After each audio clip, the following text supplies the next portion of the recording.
নীলফামারী ডোমারে মাদক সেবনকালে চঞ্চল দাস এবং নয়ন মিয়া নামে দুই যুবককে আটক করেছে ডোমার থানা পুলিশ।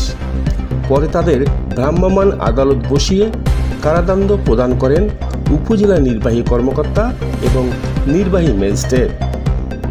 আনিসুজ্জামান মানিকের ভিডিও চিত্রে ডেস্ক রিপোর্ট।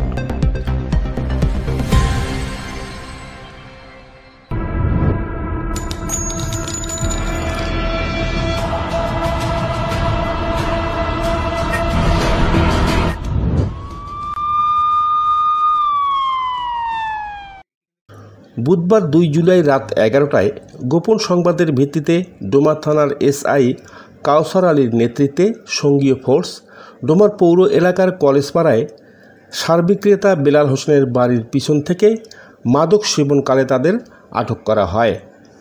এ সময় তাদের কাছ থেকে গাঁজা এবং ট্যাপেন্টাডল ট্যাবলেট উদ্ধার করে পুলিশ। বলতো আমরা একটা গোপন সংবাদের ভিত্তিতে জানতে পারলাম যে এই যে জনৈক ব্যক্তি, ওনার বাড়ি কি নাম যেন? বেলাল ভাই, সারের দোকান বেলাল পিছনে, হ্যাঁ, ওই যে গাঁজা ট্যাপেন্টাডল সেবন করতেছে আর কি।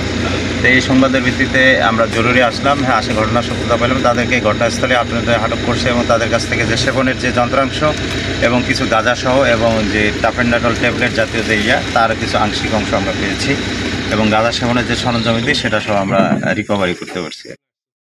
পরে রাত 12টায় উপজেলা নির্বাহী কর্মকর্তা এবং নির্বাহী ম্যাজিস্ট্রেট শাইলা সাইদ তন্নি ঘটনাস্থলে গিয়ে ভ্রাম্যমাণ আদালত বসিয়ে চঞ্চল দাসকে 1 মাস এবং নয়নকে 2 মাসের বিনাশ্রম কারাদণ্ড প্রদান করেন।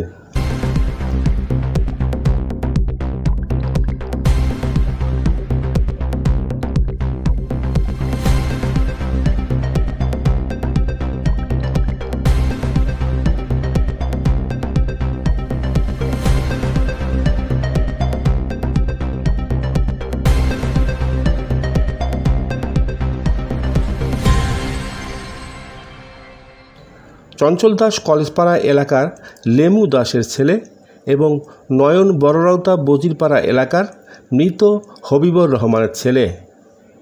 ডোমা থানা অফিসার ইনচার্জ আরিফুল ইসলাম বিষয়টি নিশ্চিত করে বলেন, নির্বাহী আদেশের ভিত্তিতে বৃহস্পতিবার দুপুরে তাদের জেলার বিজ্ঞ আদালতের মাধ্যমে কারাগারে পাঠানো হয়েছে। মাদকের বিরুদ্ধে আমাদের অভিযান অব্যাহত রয়েছে, এর জন্যে সকলের সহযোগিতা কামনা করেন তিনি। আনিসুজ্জামান মানিক, সালকি নিউজ।